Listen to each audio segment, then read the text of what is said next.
ஆயுர்வேதம் ஒரு பொக்கிஷம், நம் ஆயுள் நீட்டக்கும் அற்புதம். டாக்டர் ஸ்ரீவர்மாஸ்.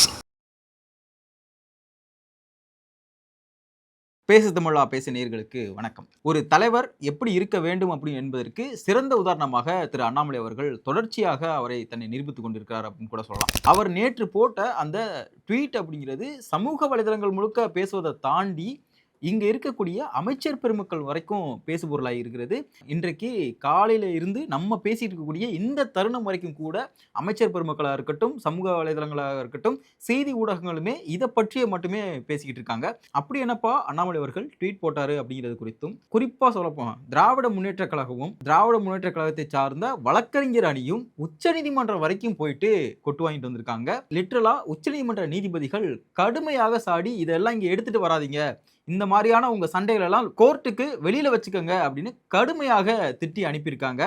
இந்த வழக்கு எதற்காக போடப்பட்டது அப்படிங்கிற குறித்தும் இந்த காணொலியில தெளிவா பார்க்க போறோம். அண்ணாமலை அவர்கள் தொடர்ச்சியாக இங்க நடக்கக்கூடிய அரசியல் நிகழ்வுகளையும் சரி, அரசு எடுக்கக்கூடிய முடிவுகளையும், அரசுக்கு என்னென்ன மாதிரியான விஷயங்களை ஆலோசனைகளாக சொல்லணும் அப்படிங்கிறதையும் தொடர்ச்சியாக அவருடைய சமூக வலைதளங்களில் ட்வீட்டுகளாகவும் காணொலிகளாகவே பதிவிட்டு வர்றதான் நம்மளால் பார்க்க முடியுது.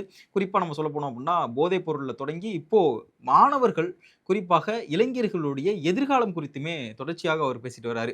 நேற்று அவர் போட்ட ட்வீட் அப்படிங்கிறது பெரிய அளவுல பேசுபடு பொருளாக இருக்கு. அப்படி என்னப்பா அந்த ட்வீட் அப்படின்னா, அந்த ட்வீட்டை ஒரு முழுமையாக வாசித்ததற்கு பின்னாடி அதற்கான விளக்கங்களை கொடுக்கலாம்னு நினைக்கிறேன்.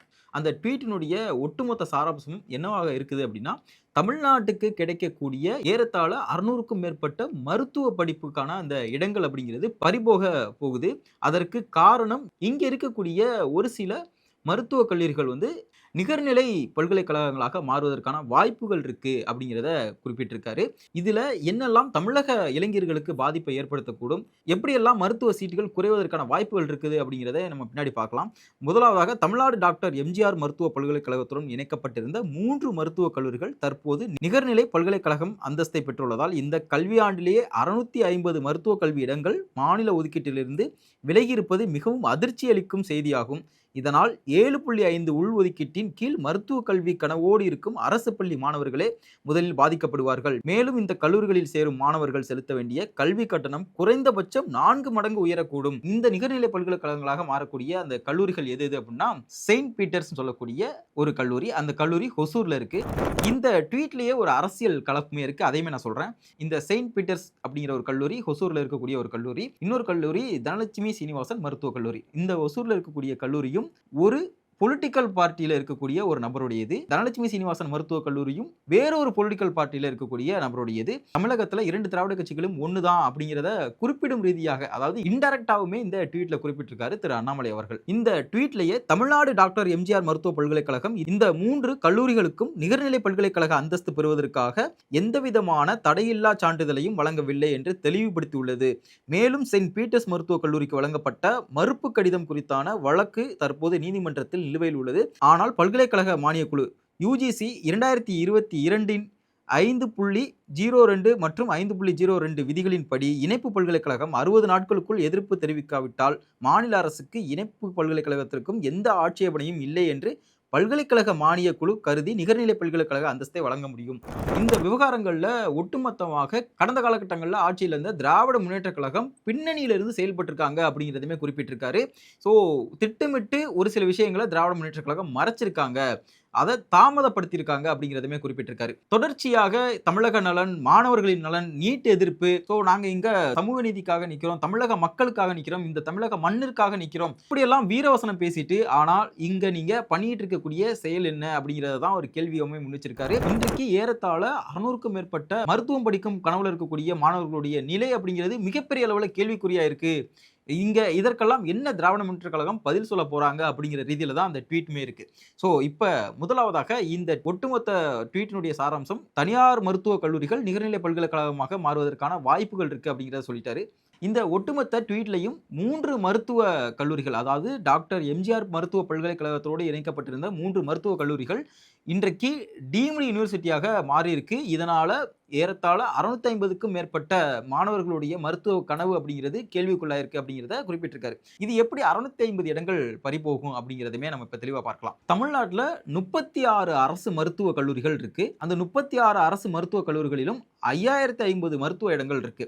இது போக தனியார் கல்லூரிகள், தனியார் பல்கலைக்கழகங்கள், இதற்கு பிறகாக பார்த்தோம் அப்படின்னா 22 தனியார் மருத்துவக் கல்லூரிகள் இருக்கு. இந்த 22 தனியார் மருத்துவக் கல்லூரிகளிலும் ஏறத்தாழ 3900 மருத்துவ இடங்கள் இருக்கு. 5 தனியார் பல்கலைக்கழகங்களில் 850 இடங்கள், நிகர்நிலை பல்கலைக்கழகங்கள்ல 3050 இடங்கள், ஒரு மத்திய அரசு நிறுவனத்துல 150 இடங்கள் என மொத்தம் 13,000 எம்பிபிஎஸ் இடங்கள் உள்ளன. ஒட்டுமொத்தமாக பார்க்கும் பொழுது இந்த 13,000 இடங்கள்ல தமிழகத்திற்கும், அதாவது மாநிலத்திற்குன்னு ஒதுக்கப்பட்ட இடங்கள் அப்படின்னு பார்த்தோம் அப்படின்னா, தமிழகத்துல அரசு மருத்துவக் கல்லூரிகள்ல இருக்கக்கூடிய இந்த 5050 இடங்கள்ல 4247 இடங்கள் தமிழகத்திற்காக ஒதுக்கப்பட்டது.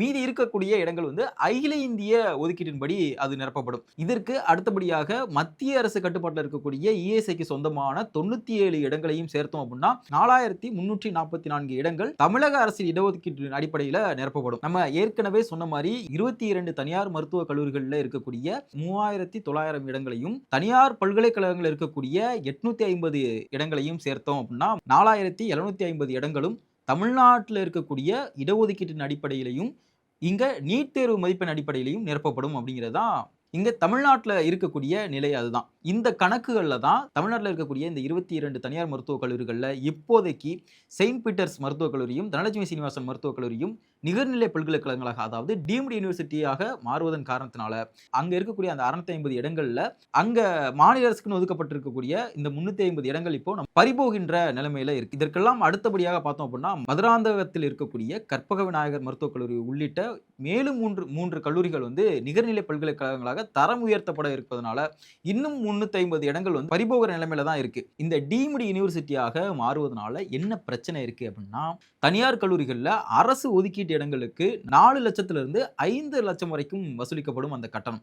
இது டீம்டு யூனிவர்சிட்டியாக தரம் உயர்த்தப்பட இருப்பதனால 20 லட்சத்திலிருந்து 30 லட்சம் வரைக்கும் கட்டணம் வசூலிக்கப்படுவதற்கான வாய்ப்புகள் நிறையவே இருக்கு. இந்த கட்டண உயர்வு அப்படிங்கிறது மருத்துவக் கல்லூரியில சேரணும்னு நினைக்கக்கூடிய மாணவர்களுடைய அந்த கனவை சிதைக்கிற வண்ணம் தான் இருக்கு அப்படிங்கிறது தான் அண்ணாமலை அவர்களுடைய அந்த ஒட்டுமொத்த ட்வீட்டினுடைய சாராம்சம். இந்த ஒட்டுமொத்த நிகழ்வையும் வைத்து பார்க்கும் பொழுது மாணவர்களுடைய இந்த மருத்துவ படிப்பு கனவு அப்படிங்கிறது மிகப்பெரிய அளவில் கேள்விக்குள்ளா இருக்கு. ஆளுங்கட்சியான தாவேகா தான் இந்த ரூட்ல போயிட்டு இருக்காங்க அப்படின்னு பார்த்தோம் அப்படின்னா, திமுக இன்னொரு ரூட் எடுத்து அவங்க சுப்ரீம் கோர்ட் வரைக்கும் போயிட்டு தலையில குட்டு வாங்கிட்டு வந்திருக்காங்க. சுப்ரீம் கோர்ட்ல ஒரு மனு தாக்கல் பண்றாங்க. அந்த மனு இன்றைய முதலமைச்சராக இருக்கக்கூடிய திரு விஜய் அவர்கள் ஜூலை 10ஆம் தேதி கரூருக்கு செல்லவிருக்கிறார். அந்த கரூர் பயணம் அப்படிங்கிறது விஜய் அவர்கள் கரூருக்கு செல்லக்கூடாது அப்படிங்கிறதா அந்த மனுவுடைய சாராம்சம். இதையெல்லாம் தாண்டி இந்த மனுவிலேயே வந்து இவங்க என்ன ஆட் பண்ணியிருந்தாங்க அப்படின்னா, ஆதவர்ஜுனாவுடைய அந்த சமீபத்திய பேச்சு, ஆதவர்ஜுனா அவர்கள் ஒரு மேடையில் குறிப்பிடுறாரு. அந்த மேடை வந்து அதிமுகவுடைய பிரமுகர்கள் இணையக்கூடிய மேடைன்னு நினைக்கிறேன். அந்த மேடையில் ஆதவர்ஜுனா குறிப்பிட்டது, கரூர்ல எங்களுக்கு ஒரு கணக்கு இருக்கு, அதை தீர்க்காமல் விடமாட்டோம் அப்படிங்கிற ரீதியில அது பேச்சு இருந்தது. இதையுமே அந்த மனுவில் குறிப்பிட்டிருக்காங்க. ஸோ இதையெல்லாம் குறிப்பிட்டு கடந்த காலகட்டங்களில் குறிப்பாக கரூர் வழக்கில் சம்பந்தப்பட்ட ஒரு நபர் அவர் வந்து இன்றைக்கு கரூருக்கு போறாரு அப்படின்னா சாட்சியங்களை மிரட்டுவதன் தொனியிலையும் சாட்சியங்கள் அளிக்கப்படும். ஸோ இந்த மாதிரியான மிரட்டுற தொனியிலையுமே பேசிட்டு இருக்காங்க அப்படின்னு அந்த மனுவில் குறிப்பிடுறாங்க. இதற்கு எதிர்வினையாக தான் நீதிபதிகள் ரொம்ப கடுமையாக சாடியிருக்காங்க. திமுக தரப்புல தொடுக்கப்பட்ட மனுவையுமே வாபஸ் வாங்குறீங்களா அப்படிங்கிற ஒரு கேள்வியுமே எழுப்பியிருக்காங்க. இந்த மனுனால திமுகவுக்கு இவ்வளவு பெரிய ஒரு கண்டனங்களும் அசிங்கமும் கூட சொல்லலாம். ஏன்னா இந்த மனுவில் குறிப்பிட்டிருந்தது விஜய் அவர்களை குற்றம் சாட்டப்பட்டவராக குறிப்பிட்டிருக்காங்க. ஆனா கடந்த காலகட்டங்களில் கரூர் வழக்குல எந்த இடத்துலயுமே விஜய் அவர்கள் குற்றம் சாட்டப்பட்டவராக அந்த வழக்குல சேர்க்கப்படல. அதனாலதான் இன்றைக்கு இவர்கள் இங்கு குட்டு வாங்குவதற்கான காரணம். இதுல இன்னொரு டிவிகேக்கு இந்த வழக்குல மிகப்பெரிய அட்வான்டேஜ் என்னன்னா, தாவேகா தரப்புல ஆஜரான மேனகா முனுசாமி அவர்கள் பெரிய அளவுல வாதிடவில்லை. அதற்கு காரணம் என்ன அப்படின்னா, இவங்க சரியாவே மனு தாக்கல் அப்படிங்கிறது பண்ணல. இவங்க தரப்புல ஆஜரான மூத்த வழக்கறிஞர் திரு ரஞ்சித் குமார் அவர்கள் அவர் என்ன மாதிரியான வாதங்கள் எடுத்திருக்கிறார் அப்படின்னா, ஆதவர்ஜுனா வந்து சாட்சியங்களை மிரட்டும் தொனியில பேசுறாரு. பொது மேடையிலேயே இந்த மாதிரி சாட்சியங்களை மிரட்டும் தொனியில பேசுவதனால சாட்சியங்கள் அளிக்கப்படலாம் அப்படிங்கிற ஒரு வாதத்தை எடுத்து வைக்கிறாரு. அமைச்சர்களுக்கோ முதலமைச்சர்களுக்கோ என்ன மாதிரியான பேசணும், என்ன உத்தரவுகளை பிறப்பிக்கணும் அப்படிங்கிறது நீதிமன்றம் தீர்மானிக்குமா, நீதிமன்றம் என்ன தணிக்கை வாரியமா அப்படிங்கிற ரீதியெல்லாம் நீதிமன்றம் கேள்வி எழுப்பியிருக்காங்க. சென்னை உயர்நீதிமன்றத்தில் குட்டு வாங்கினது பத்தாது அப்படின்னு சுப்ரீம் கோர்ட் வரைக்கும் போயிட்டு அசிங்கப்பட்டு திரும்பி வந்திருக்காங்க திராவிட முன்னேற்ற கழகத்தை சார்ந்த நபர்கள். தமிழகத்தில் தமிழக அரசியல் அப்படிங்கிறது எந்த திசையில் போயிட்டு இருந்தாலும் கூட தமிழக மக்களுக்கான நலனையும் சரி, தமிழக மாணவர்களுக்கான நலனையும் சரி, தமிழக மண்ணுக்கான நலனையும் சரி ஒரு எடுத்து சொல்லக்கூடிய ஒரு அரசியல் தலைவராக திரு அண்ணாமலை அவர்கள் இருக்கிறார் அப்படிங்கிறதுக்கான ஒரு சாட்சி தான் நேற்று போட்ட ட்வீட் அப்படிங்கிறத நிறைய பேருடைய பார்வையாகவுமே இருக்கு. ஸோ மக்களாகிய நீங்கள் அண்ணாமலை அவர்களுடைய ட்வீட்டை பற்றி என்ன நினைக்கிறீங்க அப்படிங்கிறத கமெண்ட்ல சொல்லுங்க. நன்றி. உலக தமிழ் சொந்தங்களுக்கு வணக்கம். நான் ராஜவேல் நாகராஜன். பேசு தமிழா பேசு வலையொலியுடைய வளர்ச்சிக்கு நீங்களும் உறுதுணையாக இருக்கணும்னு நினச்சிங்கன்னா இந்த வீடியோடைய டிஸ்கிரிப்ஷனில் இருக்கக்கூடிய ரேசர் பே லிங்கை கிளிக் பண்ணுங்கள். அந்த லிங்க்கில் போயிட்டு உங்களுக்கு விருப்பமான தொகையை பேசு தமிழா பேசுவனுடைய வளர்ச்சிக்கு உங்களுடைய பங்களிப்பாக நீங்கள் கொடுக்கலாம். நன்றி, வணக்கம்.